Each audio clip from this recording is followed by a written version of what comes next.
அன்பே சிவம் மனமே குரு என்றுணர்த்திய குருவே போற்றி. சத்தும் சித்தும் எதுவென்று உணர்த்திய குருவே போற்றி.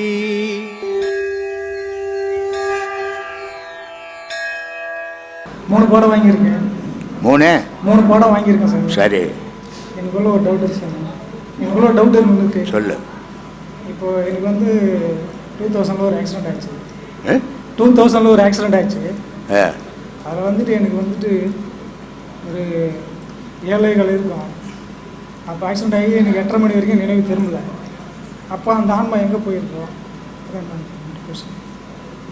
என்கிட்ட இருந்திருக்குமா இல்லை எங்கே போயிருக்கோம்? நடக்கும். அது மாதிரி நடக்கும்பா. அது மாதிரி அதை பற்றிலாம் நீ ஏன் யோசிக்கிற? நீ பாடம் வாங்கிக்கிறேன்னா பாடத்தை பண்ணிக்கினே போ. இன்னொரு விஷயத்தெல்லாம் யோசித்து நீ உட்காந்துனாக்கா பாடம் பண்ண முடியாது சரியா ஒன்றால். அதனால் அதெல்லாம் யோசிக்கக்கூடாது. எது நடந்தாலும் அதெல்லாம் அங்கங்கேயே போட்டுட்டு போயிடணும். அதை எடுத்துக்கின்னு நீ படுக்கையிலெல்லாம் வந்துட்டு பூஜை பண்ணுறதுல தியானம் பண்ணுறதுல எல்லாம் வச்சுக்கினீன்னா அந்த ஞாபகம் தான் வந்துக்கினே இருக்கும் திரும்பி திரும்பி. அதனால் அந்த மாதிரி இருக்கக்கூடாது. அதெல்லாம் அங்கங்கேயே விட்டுடணும். எது உறவு? யார் உறவு? உன் பொண்டாட்டி உனக்கு உறவா? நீ பொண்டாட்டிக்கு உறவா? உன் பிள்ளைக்கு நீ உறவா? உன் வீடு கட்டி வச்சுக்கிற வீட்டில் ஒரு ஆள் கொடுத்தனுங்கிற மாதிரி தான் நீ பெற்ற புள்ள உன் உடம்பு நீ செய்த நீ உன் பொண்டாட்டியும் சேர்ந்து செய்த உடம்புல இன்னொருத்தன் பூந்து ஒன்றுக்கிறான். ஆனால் உன் புள்ள நீன்னா உன்ன மாதிரி இருக்கணும், உன் செயலில் இருக்கணும், உன்னையே நினைக்கணும். அது ஆனால் நினைக்குமா? ஒதுக்குத. அதனால் இதெல்லாம் அறியாமையில் பண்ணி போட்டு தான் மாட்டிக்கின்னு இன்றைக்கி பல ஆயிரம் பேர் அவதிப்படுறான். வெளியே பார்க்கறதுக்கு பகுட்டாக இருப்பான், உள்ளுக்குள்ளே வேதனை அடையிறான். அதெல்லாம் இருக்கக்கூடாதுன்னா எதையுமே முதல்ல உன்னை காப்பாற்றிக்கோ, நீ அப்புறமா பிறரை காப்பாற்று. உன்னை ஸ்டடி பண்ணிக்கோ, அப்புறம் அடுத்தவங்கள ஸ்டடி பண்ணு. நான் ஊரை காப்பாற்றுறேன், வீட்டை காப்பாற்றுறேன், பிள்ளைய காப்பாற்றுறேன், பொண்ணை காப்பாற்றுறேன், உன்னை இழந்துடாத. நீ நல்லா இருந்தீங்கன்னா 1000 பேரை காப்பாற்றலாம். 1000 பேர் நல்லா இருந்தால் உன்னை காப்பாற்ற மாட்டான். அதனால் முதல்ல தன்னை தானே நல்லா இருக்க ஒவ்வொருத்தரும் முயற்சி பண்ணுங்க. அப்போ யாருக்குமே கெடுதல் கிடையாது. அந்த மாதிரி இருங்க. இப்போ தந்தை செய்தது தாய் செய்தது மகன் பிள்ளைகளுக்கு போய் சேரணுன்றீங்க பாவம். அப்போது நம்ம இந்த பாடத்தில் கல்யாணம் ஆகாத இளைஞர்கள் வராங்கல்ல சாமி, அந்த இளைஞர்கள் வரும்பொழுது அவங்க நல்லா பாடம் பண்ணுறாங்க. பாடம் பண்ணிட்டு கல்யாணம் ஆகிட்டு குழந்தை பிறகுது, அவங்க நல்லா பண்ணிட்டு பிறகுது. அந்த பாவம் அழிஞ்சிடுதுல்ல சாமி, அந்த பாவம் அழிஞ்சு அவங்களுக்கு போய் சேருமா? புண்ணியம் போய் சேருமா அவங்களுக்கு? எப்போ கல்யாணம் இப்போ பாடம் வாங்குறாங்க சாமி, தீட்சை வாங்குறாங்க, பாடம் நல்லா பண்ணுறாங்க. அப்புறம் அவங்களுக்கு கல்யாணம் ஆகுது, குழந்தை பிறகுது. இப்போ அவங்க பாவம் போகுமா அப்படின்னு அதெல்லாம் கேட்குறீங்க. பாடம் வாங்கிட்டு பாவத்தை அழிச்சாங்களாங்க யாராவது? பாவம் அழியக்கூடிய இடம் இது முக்கூடல். அங்கே இன்னும் போயே இருக்க மாட்டாங்க. அங்கே போனவங்களுக்கு ஏன் கல்யாணத்தை பற்றி பேச போகிறாங்க? கல்யாணம் தேவைப்படாதா? புரியுதுங்களா? அப்போது பாடம் வாங்கினதுனால எந்த பாவமும் அழியாது. அந்த பாடத்தோட பயனை அனுபவிச்சாதான் பாவம் அழியும். அந்த பாவத்தை அவன் அனுபவிச்சானா கல்யாணம் பண்ணுன்ற ஆசை வராது. ஏன்னா அவனுக்கு சிந்திக்க வேண்டிய வேலையே கிடையாது. நான் ஆணுன்னா தானே எனக்கு ஒரு பொண்ணு தேவை. நான் ஆணும் இல்லை அழியும் இல்லை பொண்ணும் இல்லைன்னா எனக்கு ஒரு பொண்ணு துணை எதுக்கு? எனக்கு கல்யாணம் எதுக்கு? தேவையில்லையே. நான் ஆணாக இருந்தால் எனக்கு ஒரு பொண்ணு வேணும், நான் பொண்ணாக இருந்தால் எனக்கு ஒரு ஆண் துணை வேணும். அழித்தவன் ஆணும் இல்லை பெண்ணும் இல்லைம்மா. அப்போது அடித்து முடிகிற வரைக்கும் அவன் ஆணாகவும் பெண்ணாகவும் இருக்கிறான். அவங்கவுங்க பாவம் அவங்கவுங்க கிட்டே இருக்குது. இதில் எத்தனை புள்ள பெற்றாலும் அந்த பாவம்லாம் அவங்க எல்லாரையும் போய் சேரும். ஏன்னா இந்த வித்து அங்கே முளைக்கும். ஒரு மாம்பழம் முளைக்குது, புளிப்பான மாம்பழம் கொட்டை போட்டோம்னா அதுலேருந்து வர எல்லாமே புளிப்பாக தான் இருக்கும். நல்ல சுவையான மாங்கொட்டையை போட்டு வளர்த்தோம்னா அதில் வரது எல்லாமே மாற்றி தப்பத்துக்கு வாய்ப்பே கிடையாது. அதில் வரதெல்லாம் சுவையாக தான் இருக்கும். காரணம் என்ன? வித்து ஒன்று தான். அப்போ அந்த மாதிரி நான் இருக்கும்போதே என் பாவத்தெல்லாம் அழிச்சிட்டு போனால் எனக்கு வர அடுத்த தலைமுறை பாவம் இல்லாமல் இருக்கும். நான் பண்ணிவிட்டு என் பிள்ளைங்க அந்த விதையை சொல்லி கொடுத்துட்டு போனோம். எப்போ நீ உன் வயசுக்கு தேவையானதெல்லாம் பண்ணிக்கோ, வயசு ஒரு நாள் விடுங்க, அப்போ நீ என்ன பண்ணணும் அப்படின்றத இப்போ சொல்லணும். சொல்லிட்டு போனால் அந்த பிள்ளையும் அதை செஞ்சு அவன் பாவத்தை முடிப்பான். இங்கே எல்லாரும் அவங்கவுங்க பாவத்தை தீர்க்க முடியும், யாரோட பாவத்தையும் தீர்க்க முடியாது. ஆனால் தானாக போயிட்டே இருக்கும். இதுதான் விஷயம் சாமி. சனி, அஷ்டம சனி, ம் 7 சனி, ஜென்ம சனி என்றும் இது உண்மையா வருங்களா எப்படின்னு அதுக்கு பரிகாரம் ஒரு கோயிலில் போயிட்டு தீர்த்துட்டு வராங்க. அது எப்படி சாமி, அது உண்மையாகவே இது நடக்குமா? அது போல இல்லை அவங்களுடைய பாவனையா அவங்களுடைய நம்பிக்கையா இது போல சனீஸ்வரன் நம்மக்கிட்ட இருக்குது, இது போய் நம்ம பரிகாரம் பண்ணிட்டு வரணும் அப்படின்ற ஒரு நம்பிக்கை அவங்கக்கிட்ட ஒவ்வொருத்தருக்கிட்டையும். உண்மைதான். சனி, அஷ்டம சனி, ஜென்ம சனி, அப்புறம் கண்ட சனி, 7 நாட்டு சனி, எல்லா சனியும் உண்மை தான். ஆனால் அது ஏன் உண்மை அப்படின்றத நம்ம கொஞ்சம் புரிஞ்சுக்கணும். இதை ஜாதகமாக மட்டும் பார்க்க வேண்டியதில்லை. சனின்றவன் ஆயுள் காரகன். அவனுக்கு பேர் என்னது? ஆயுள் காரகன். ஆயுள் காரகன் அர்த்தம் உன்னோட வாழ்க்கை எங்கே தொடங்கணும், எங்கே முடியணுன்றதை முடிவு பண்ணக்கூடிய இடத்துல இருக்கிற ஒருத்தன். இது ஜாதகத்துக்கே நம்ம போகல. சனியை பற்றி மேலோட்டமாக நம்ம பார்க்குறோம். இவர் எங்கே இருந்தால் என்ன பலன் அங்கெல்லாம் நம்ம போகல. அப்போது சனின்றவன் ஆயுள் காரகன். உன் ஆயுளுக்குள்ளே நீ செஞ்ச பாவத்தெல்லாம் யார் கொடுக்க முடியும் அப்படின்னா, யார் வரும்போது எந்த தசை நடக்கும்போது உனக்கு மிச்ச மீதி எல்லாம் வந்து சேரும்னா, இந்த சனி தசை வரும்போது நீ செஞ்ச எல்லாத்தையும் அவர் என்ன பண்ணுவார், சீக்கிரம் முடிப்பா. எவ்வளோ வருஷம்? 7.5 வருஷம் நான் இங்கே தான் இருப்பேன். இந்த 7.5 வருஷத்துக்குள்ளே நீ செஞ்ச எல்லாத்தையும் நீ அனுபவிக்க முடியாமல் இருக்கிற எல்லாத்தையும் இந்த 7.5 வருஷத்தில் உன்னை அனுபவிக்க செய்வேன். அவர் என்ன பண்ணுறாரு? அவர் தனியாக எந்த தண்டனையும் கொடுக்கல, நான் அனுபவிக்காமல் சேர்த்து வச்சுக்கிறேன். அந்த பொருளெல்லாம் அவர் வந்தவொடனே என்ன பண்ணுறாரு? பேங்க்கில் மேனேஜர் வர்றாரு, கணக்கு வழக்கெல்லாம் சரியில்லை, இப்போ என்னப்பா எல்லா கணக்கும் எடு வந்து இவ்வளோ தப்பு நடந்துக்குது, இதுக்கெல்லாம் நீ தான் பதில் சொல்லணும்னு தண்டனை கொடுக்குற மாதிரி சனி பகவான் வந்து என்ன பண்ணுறாரு? எல்லாருக்கிட்டையும் தப்பிச்சு வந்தோம். ஆனால் அவர் விட மாட்டார். நான் இது வரைக்கும் எவ்வளோ செஞ்சோமோ நான் 7.5 வருஷம் இந்த வீட்டில் தான் உட்காந்துப்பேன். உன் கணக்கை எல்லாத்தையும் டேலி பண்ணாமல் போக மாட்டேன்னு இருக்கிற இடம்தான் இந்த சனி. அது ஒரு ஆயுள் இங்கே தொடங்கி 12 பாவம் 12 வீடு இருக்குது.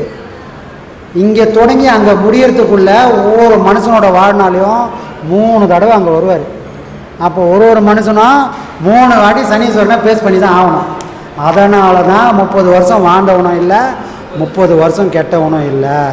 இங்கே ஒரு வாட்டி நம்மளை வாழ்த்தை விட்டு சான்ஸ் விட்டு போயிட்டாருன்னா திரும்பி 30 வருஷத்தில் திரும்பி வந்துடுவார். இங்கே தப்பிச்சவன் அங்கே மாட்டுவான். அதனால தான் ஒருத்தனும் வாழ்ந்தவனும் இல்லை கெட்டவனும் இல்லை சொல்கிறது காரணம் ஏன்னா, கணக்கு வழக்கெல்லாம் முடிக்கிறவர் அவர் தான். அவர் ஒரு தெய்வம் அப்படின்லாம் நீ போய் பயப்பட வேண்டியதே இல்லை. நல்லதை செஞ்சுருந்தா நல்லதெல்லாம் கொடுக்குறவர், கெட்டது செஞ்சுருந்தா கெட்டதெல்லாம் கொடுக்குறாரு. நான் நல்லவனாக இருந்தால் சனீஸ்வரனை பார்த்து பயப்பட வேண்டியதே இல்லை. யார் பயப்படணும்? சனி பகவான் வரதுக்கு முன்னாடியே இங்கே போராட்டமாகுது, ஊடு ரணகலமாகுது. இன்னும் அவர் வந்துட்டாருன்னா எப்படி ஆகுமோ அப்படின்னு பயப்படுறவனுக்கெல்லாம் அந்த 7.5 வருஷமும் ஒன்றும் பண்ணுவானா, அவனே எல்லாத்தையும் பண்ணிப்பான். இது தாமா விஷயம். அப்போ சனீஸ்வரன் அங்கே என்ன சொன்னாங்க அப்படின்னா, ஜாதகம் பண்ணு, சனீஸ்வரன் வந்தோடனே பரிகாரம் பண்ணுன்னா இது முடியாது, நான் செஞ்சதை கொடுக்க போகிறார் ஒருத்தர் வந்து. அந்த கொடுக்குற வேலையை ஒருத்தர் கொடுத்துக்கிறார். யார்? இறைவன். நான் நேரடியாக வரமாட்டேன், என் மூலிமா நீ செய் அப்படின்னு கொடுத்தது தான். இது யார் அப்படின்னா கிரகம். அமாவாசையிலையும் பௌர்ணமிலையும் கடல் அலையிலேருந்து உயிரினத்துலேருந்து எல்லாத்துலேயும் மாறுபடும். நம்ம குணமே மாறும். நம்மளே அமாவாசையில் ஒரு மாதிரியாக இருப்போம், பௌர்ணமியில் ஒரு மாதிரியாக இருப்போம். அதனால தான் ஒரு சில எவன் எப்போ எப்படி இருப்பானே தெரியல. ஏன்னா எப்போ எப்படி இருப்பான்னு தெரியலன்னா அவனாக இல்லை, அவனை ஆட்டி படைக்கிறது யாருன்னா மேலே இருந்து இந்த கிரகங்கள். அதனோட சுழற்சிக்கு ஏற்ற மாதிரி இவனோட மனபாவனை மாறிக்கினே இருக்கும். அப்போ இந்த உலகத்தில் வந்து பிறந்தால் இந்த உலகத்தில் இருக்கிற சக்தி அவனை இயக்குது. தப்பிச்சு போகணுன்னு வழி யாருக்கு தெரிஞ்சுதோ அப்போ இந்த கிரகம் அவனை தீண்டாது. இந்த சனீஸ்வரன் அவன்கிட்ட போக மாட்டான். ஏன்னா 2 மூச்சு ஓடுறவனுக்கு தான் சனீஸ்வரன், 1 மூச்சு ஓடுறவனுக்கு சனீஸ்வரன் இல்லை. புரியுதுங்களா? அப்போது உங்களுக்கு 7 நாட்டுக்கு சனி வேணாம் அப்படின்னு நினச்சா நம்ம என்ன பண்ணோம்? எங்கே இருக்கணுமோ அங்கே இருந்தால் சனீஸ்வரன் வராத இடமும் இருக்குது, அங்கே பத்திரமா இருந்துங்க. உங்கள் கர்மா காஞ்சிச்சுன்னா அவனுக்கு அங்கே வேலை இல்லை. சரிங்களா? இந்த யோக பாதையில் போகிறவருக்கு தாக்கம் வராதுன்றீங்க. இதுதான் தப்பாக புரிஞ்சிக்கூடாது. யோக பாதைக்கு வந்தது நேற்று, தலையெழுத்து எழுந்தது அம்மா வயத்தில் இருக்கும்போது. இது பலிக்குமா அது பலிக்குமா? தலையெழுத்தை நீ அனுபவிச்சு தான் முடிக்கணும். அந்த தலையெழுத்தை மாற்றத்துக்கு ஒரு வழி தான் இங்கே சொல்லி கொடுத்துறாங்க. நம்ம சாமர்த்தியம் இருந்தால் இதில் கன்னியாகுமரிக்கு நான் போகணும், நடந்து போனால் 1 மாதம் ஆகும். நான் நடந்தும் போகலாம். ஆனால் நான் இப்போவே போகணும், அடுத்த அவரே போனோம்னா ஒரு ஃப்ளைட் பிடிச்சி தான் நான் போய் சேரணும். அப்போது நான் கர்மாவை அழிக்கணும்னு நினச்சேன்னா இவ்வளோ விஷயத்தை அதை அழிக்கக்கூடிய வேலையை வேகமாக செய்யணும். இப்போ பாடம் வாங்கினேன், இப்போ பாடம் பண்ணியாப்பா? இல்லை சாமி, 2 நாள் விட்டுட்டேன், பொண்டாட்டிக்கு உடம்பு சரியில்லை, எனக்கு உடம்பு சரியில்லை, நான் ஊருக்கு போயிருந்தேன் சாமி. சரிப்பா, காலையில் தானே போனேன், உடம்பு சரியில்லை, சாயங்காலம் சரி. இல்லை சாமி, எனக்கு மூடே அவுட்டு சாமி, வேலை மேலே பிரச்சனை. இப்படி போனால் இவங்களும் பாடம் வாங்கினவங்க தான். எந்த காலத்தில் அழிக்குது? இவங்களாம் நடந்தே கன்னியாகுமரி போகிற மாதிரி. எப்போ அழிப்பாங்கன்னு யாருக்கும் தெரியாது. ஆனால் வழி இதுதான் புரிஞ்சால் அதில் வேகத்தை காட்டணும். ஏனால் இந்த வேகம் இந்த உடம்புக்கு கொஞ்ச நாள் தான் நிலைச்சதுக்கு. இதே உடம்பு இதே வேகத்தில் போனால் கேட்காது, அது கொஞ்சம் திமிர் வந்துடும். அப்போது நான் கால் வச்சு இப்போ நல்லா உட்காடுறேன், ஆனால் இன்னும் கொஞ்ச நாள் பார்த்து அப்படி உட்காந்தா உட்கார முடியாது, முட்டி வலி வந்துடும். அது இந்த உடம்பு திமிர் பண்ணுற வேலை. இந்த உடம்புக்கு ஒரு உடம்பு எதை சொன்னாலும் செய்யக்கூடிய இந்த உடம்பு எதை சொன்னாலும் செய்ய மாட்டேன்னு ஒரு நாள் அடம் பிடிக்கும். அப்போ நமக்கு வயோதிகம் வந்துடுச்சு. அப்போ எல்லாம் நல்லா இருக்கும்போது ஓடிடு. அதான் ஐயா சொல்லுவார், பாடம் வாங்கிட்டியா, இதில் நீ வேகத்தை காட்டின்னு ஒரு குறிப்பிட்ட தூரத்தை ஓடி நின்றுடு. அங்கே ஓடி நின்றுட்டா இவனோட கர்மா வந்து உன்னை துரத்தாது. அதுக்கப்புறம் நீ பொறுமையாக போகலாம். இங்கேயே நீ பொறுமையாக போகலாம். வயசு இருக்குது, என் பொண்டாட்டி இருக்குது, என் புள்ள இருக்குது, இருக்குது, அவங்களெல்லாம் முடிச்சுட்டு போகிறான்னா இங்கே பேரம்பேத்தி ஏற்றவங்களாம் சொல்கிறாங்க, சாமி என் பேத்தி கல்யாணம் ஆயிடுச்சுன்னா நான் எல்லாத்தையும் முடிச்சிடுவேன். ஆமாம் ஆமாம், எல்லாம் முடிஞ்சிடும், சுத்தமாக முடிஞ்சிடும். அப்போ என்ன அர்த்தம்? ஐயா இவ்வளோ சொல்லியும் நமக்கு ஒரு தெளிவு வரலன்னா சாஸ்வதம் இல்லை. இந்த பொழுது தான் சாஸ்வதம். இன்றைக்கி பண்ணிட்டோமா அது போதும் அப்படின்னு நினச்சிட்டால் எதிர்காலத்தை பற்றி எந்த பயமும் வேணாம், எந்த சனீஸ்வரனும் உன்னை நெருங்க மாட்டாங்க. முதல் பாவனை அதுதான் சாமி. அதுக்கு பரிகாரம்னா போய் ஒரு குளத்துல குளிச்சுட்டு அந்த துணியெல்லாம் எடுத்து போட்டுட்டு அப்புறம் கோயிலுக்கு போயிட்டு வந்து அந்த சனீஸ்வரன் போயிட்டு வந்து ஒரு நம்பிக்கை இருக்குது. அது உண்மைதாங்க. சனீஸ்வரனே உண்மை இல்லை, அப்புறம் அவருக்கு பரிகாரம் வேறு கேட்க போகிறது. அதுதான் சொன்னேன், நாம் செஞ்ச பாவம் தான் நம்ம சனீஸ்வரன். அவன் உன்னை எல்லாத்தையும் அடிச்சிட்டு தான் போவான், இல்லைன்னா உன்னை வாடகை வச்சுட்டு தான் போவான். நல்லது செஞ்சவனா அந்த 7.5 வருஷத்துக்குள்ளே வாடகை வச்சுட்டு அவன் போவான். கெட்டது செஞ்சவனா அவன் போகிறதுக்குள்ளே அழிச்சிட்டு போவான். நீ நல்லவனா கெட்டவனா வாழ வேண்டியது மட்டும்தான் உன் வேலை.